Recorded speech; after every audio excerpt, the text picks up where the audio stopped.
Linkin Park's From Zero is the perfect new era for legends.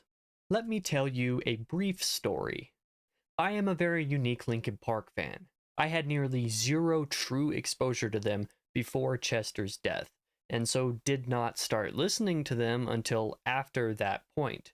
It's almost surreal remembering that. I feel like Linkin Park has had a huge impact on me, and they have, but it almost feels fake in a way given how relatively short a time I've really paid attention to them. More than just when I became a fan under odd circumstances relative to most as well. One More Light was my first record. Then I went back and listened chronologically, of course.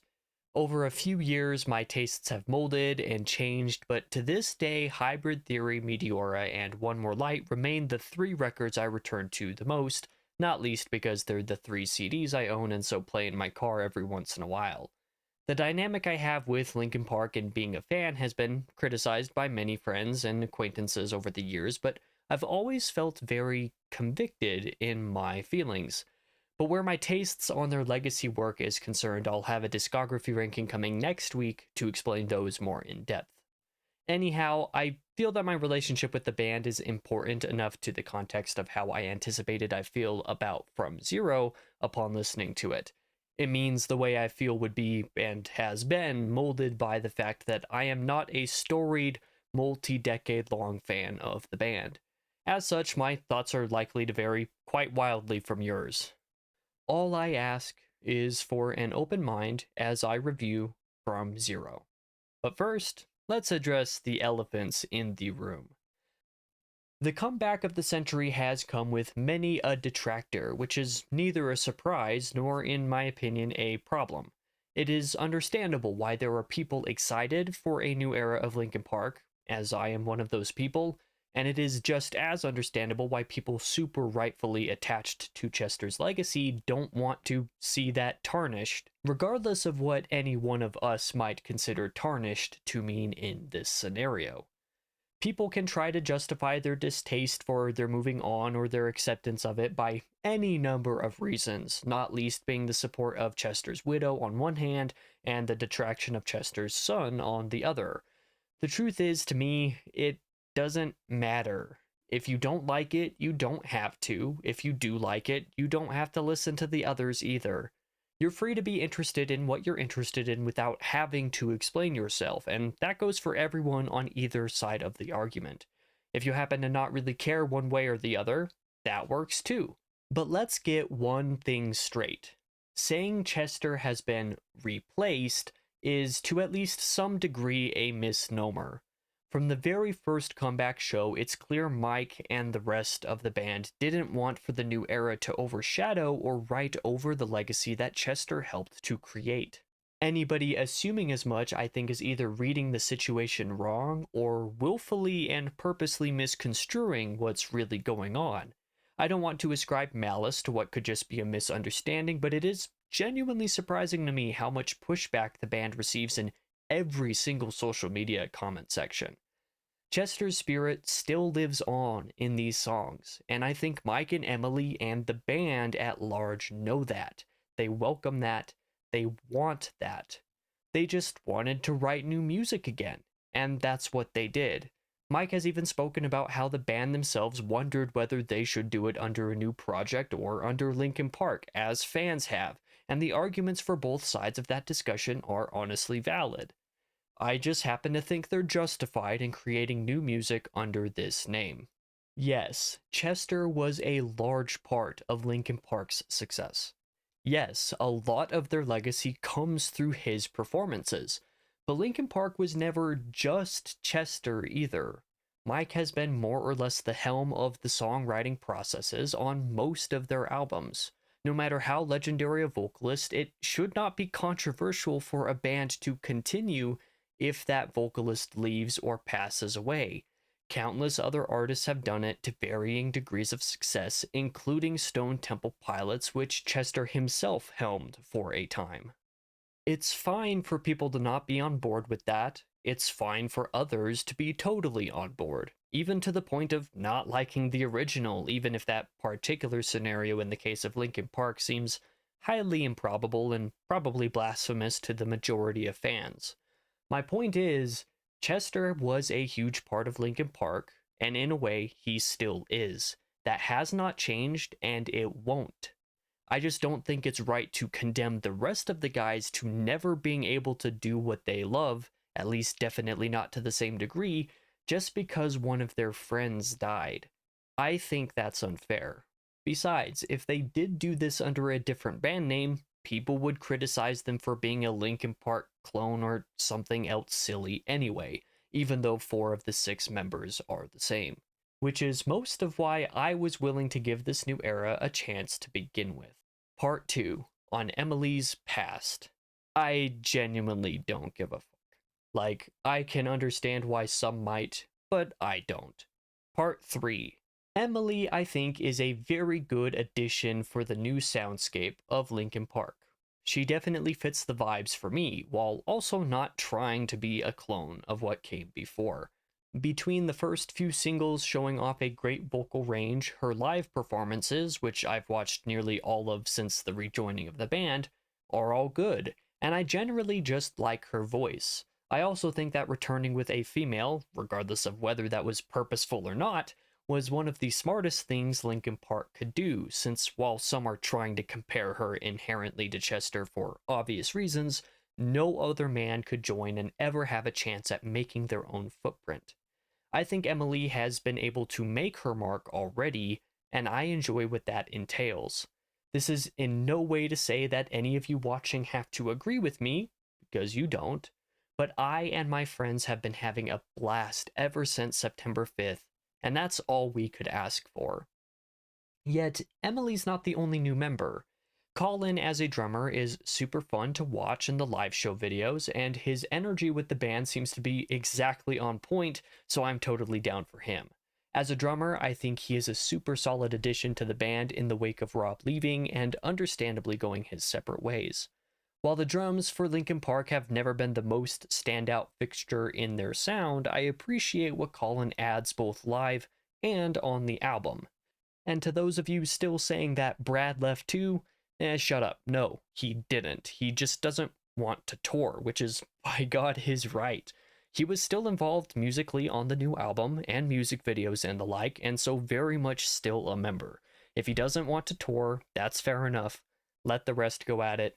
It's not that complicated.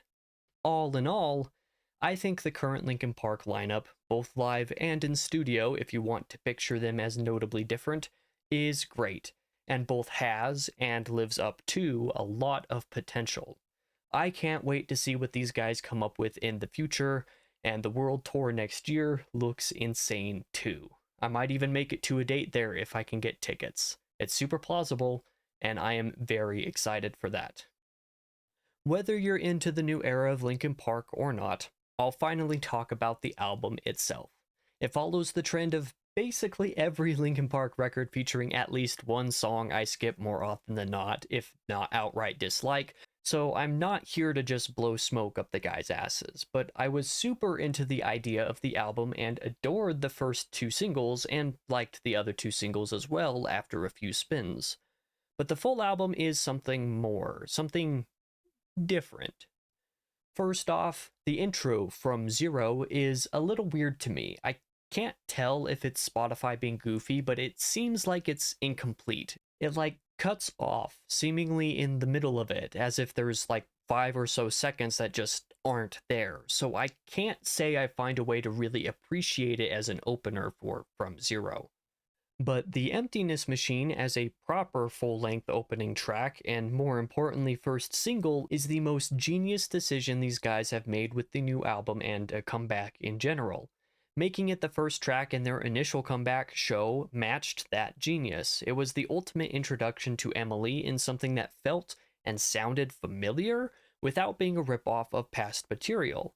While it feels firmly rooted in that work, such as an opening structure reminiscent of Castle of Glass, it isn't a repeat song in any way and easily one of my favorites on the album even still. The hype me and my friends had at this song's release was immense and will conjure up memories for the rest of our lives.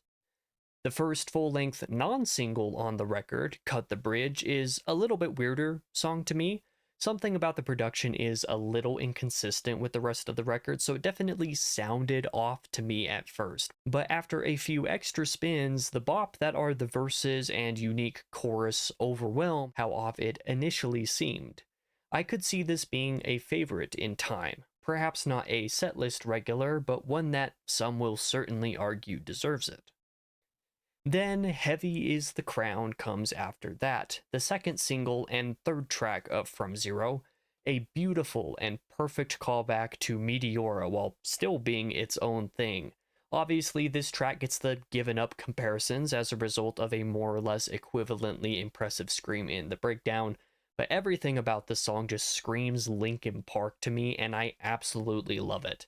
The third single, Over Each Other, is a little bit strange at first too, but after the first couple singles, it was easy, perhaps a bit too easy, to expect another Linkin Park coded track to come after, but I like that they went a different direction with this one.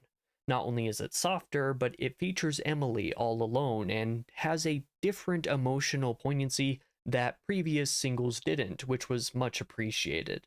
While I didn't like it much the first couple times, I came around to liking this one a lot. Emily's performance is quite good, and I like the double entendre to the title as it plays out in the music. Next up is the Screamy Pants song, Casualty.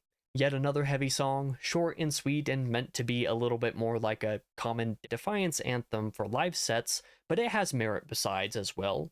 Not much to say about it, it's definitely not my favorite on From Zero, largely influenced by Emily's screaming style on it not being my favorite, as opposed to Heavy as the Crown as the only true contrast to this point.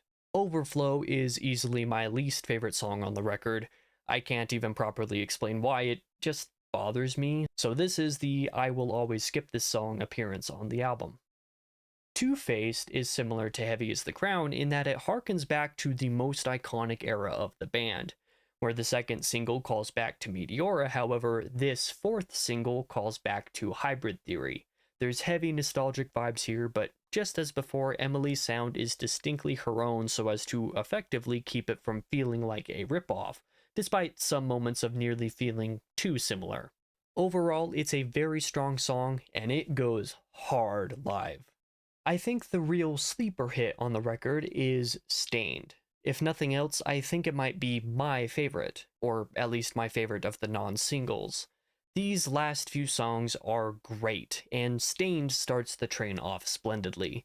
I wish I had words for what exactly about this song clicks so strongly for me, but at the very least I know it feels the most like homage to the past while simultaneously being something completely new and pushing into the future. Its sonic tendencies are also very much what I love Linkin Park most for without just straight up being pop like One More Light was. Besides the singles, this is definitely the one I come back to the most. I Gave You Everything I Had is a little conflicting though. I really like this song for about 2.5 minutes. Those first 2.5 minutes continue what I said about the last track, namely it feels like homage to Linkin Park while still being something new and interesting and different. However, the repetition of the last minute or so really grates on me and makes it hard to appreciate as fully as I want to. This is a song that, and it's weird saying this because I've never done this before, I listen to for that 2.5 minutes and then skip the rest because it genuinely ruins it for me. I love what I love here, but I really don't love the end of it. And Good Things Go contends with Stained for being a favorite. It's such a perfect closer, I don't even know how to put it to words.